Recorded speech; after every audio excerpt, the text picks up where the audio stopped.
Hey Gear Seekers, I'm Nick. We're out here at Computex Taipei 2026 seeing what our friends over at Lian Li have on show. We finally have the final version of the Lian Cool 4. The new Lian Cool 207 XL has a handy dandy little secret in the basement, and finally the B4 is here. But before that, here's a word from our Computex Taipei 2026 sponsors. It's us.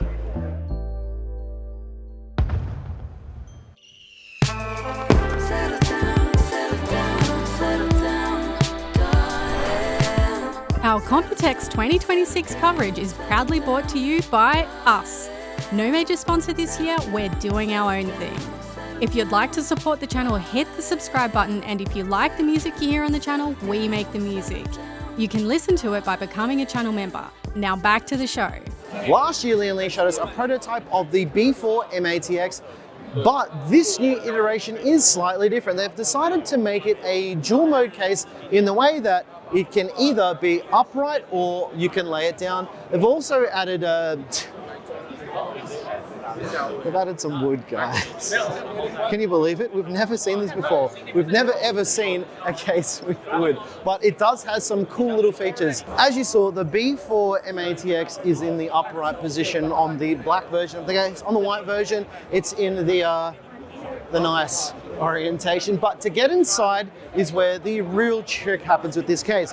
Put your finger underneath the front panel, lift it up, and then you can lift the panel up and away from the case. Then to remove the side panels, you want to slide them forward, and Bob's your dad's brother. You can get in and take off all the panels away from the case. But the cool thing about this case is to change the orientation is really, really easy. You don't need to use a screwdriver. Regularly when you have this case on your desk, you'll have the power supply cable coming out this way for easy access for plugging it in. However, Lian Li has made the power connector rotatable to make it flat, because when you want to change the orientation, you just do that. Pretty handy. Now, we're not going to go too much into this case here at Computex because I've got a secret. Ha ha ha ha. We've already got this one at the studio, ready to review when we get home. But to make this easy for you guys, the release date, my friends, June 26th. So in a couple of weeks, $69.99. But more on this when it's time to review it. Yeah, there's another 011 XL. This is a prototype of the upcoming 011 XL. A bit of feedback I had for Lian Li with this case is, look, I'll be honest with you guys, it is kind of cool as compared to what they've been doing in the past. The way to get inside it is a little different. They've decided to add hinged panels, so you can open it up like that, right? You can swing it all open to get access to all of your hardware, which makes it a little bit nicer, especially if you're an idiot like me who sometimes breaks TG panels off camera. I have been known to do that. But it has a new type of intake for airflow. And I'll show you exactly how this works. It's not revolutionary, but there's a TG side panel here, which directs air straight into a cooler or fans on the side of the case. This is something that we're seeing more of. And typically you would set this as intake on your case, but if we just pop on over to this case, you can see why this matters.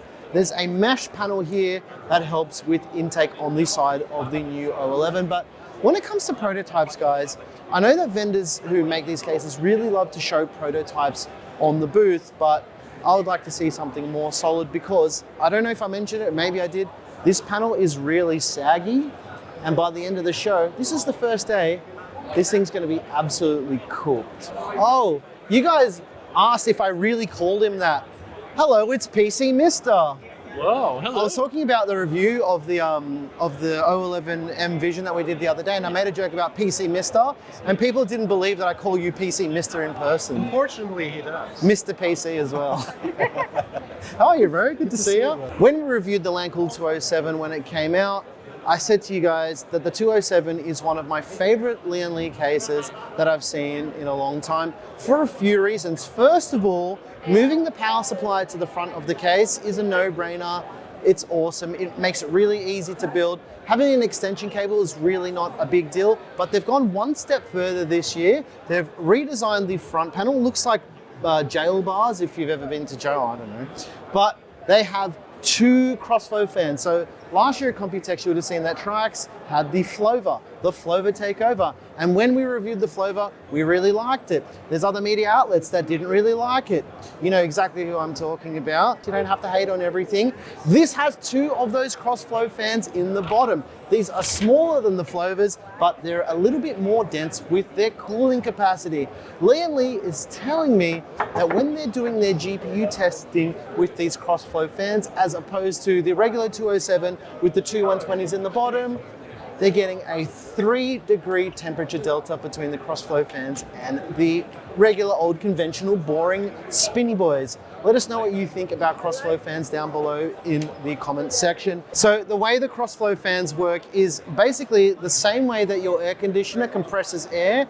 It has a massive surface area, it can pull a lot of air in, and the bonus of crossflow fans is they're very, very quiet. However, as I mentioned, this is a dual crossflow system. So what it does is creates a little bit of turbulence to compress the air even more, making it even more quiet, because what happens is when you create enough noise at a certain frequency, the same frequency or a harmonic frequency can remove the sound altogether. And that's really the idea of this crossflow fan right here.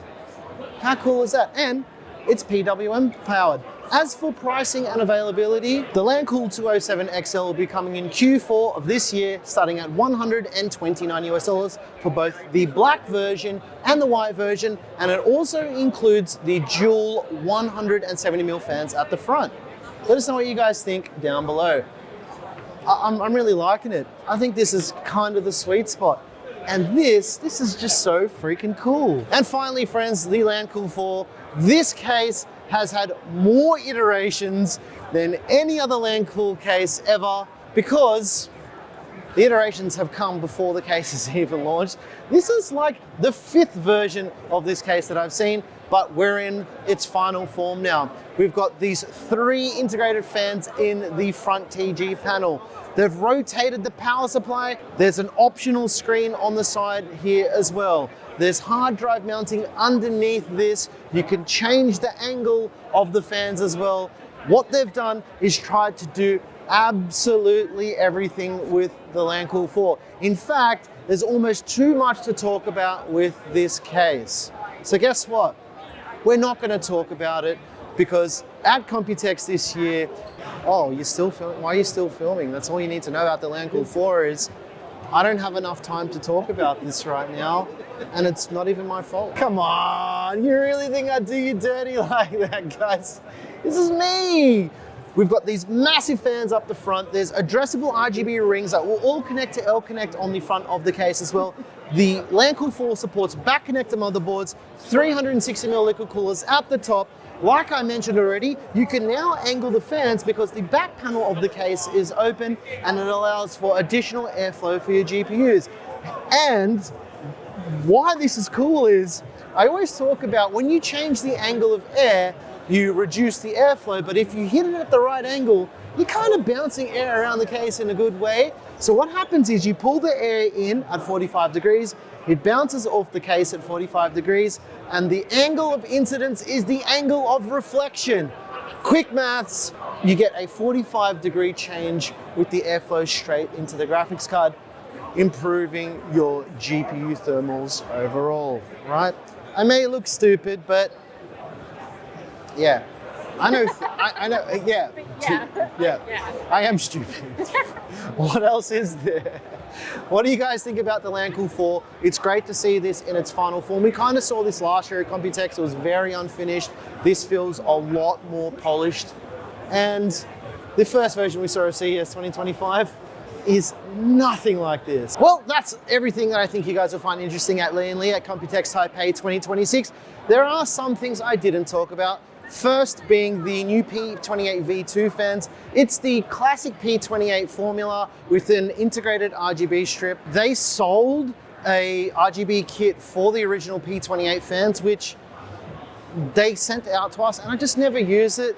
And the fact that they included it is cool, but I think the whole idea between the P28 series of fans originally was no RGB, no frills, and to be as simple as possible. I think they've maybe added a bit too much complexity with the P28 fans. I did make a comment that they could have included some black diffusers so you can't see it when the lighting's not on at all, because there is a little bit of a light strip. There's also a bunch of new stuff with the coolers where you can change the pump top between like a digital display rather than an LCD, like a full like screen, and you can use any of the different types of screens on the same cooler, which is a really nice idea in theory, but in practice it means that you're gonna have to buy the other parts, and when that is a factor, it all comes down to availability. In regions like Australia and even the US, I've been speaking to some resellers that are US side have said that Lian Li stuff is kind of hard to get in the US when it comes to accessories as it is. So them selling a screen might be a little bit difficult. They've got some new power supply stuff as well. They've got some wire sensing for the 12-volt high power connector. And by that, I mean, it's different to what Cooler Master's trying to do. It's got a thermal probe on the cables themselves. It's also got a new PWM and USB hub. They've changed the connector to a USB 3.0 motherboard header connector with a pass-through as well as USB 2.0. They said they've got some smarts inside of it to detect like what device, if it's USB 3 or 2.0, but largely that kind of stuff has been solved. And to be honest, it's a dumb device as it is, so it doesn't really need that to be in there. They can usually tell that by the voltage and the bandwidth that something is requesting when it comes to USB anyway. So maybe they've overcomplicated a USB hub. They've also got monitoring and alerts for the 12-volt high power cable, which, to be honest, if I'm being frank about it, this is a problem that NVIDIA created, and I find it strange that every vendor needs to create a solution for something that just shouldn't exist in the first place. Those little 12-volt high power cables are piss weak. They can't take much power, and we've seen how often they're failing. If they weren't failing as much as we see around the place, then it would be a non-issue. We would never have to ever talk about it.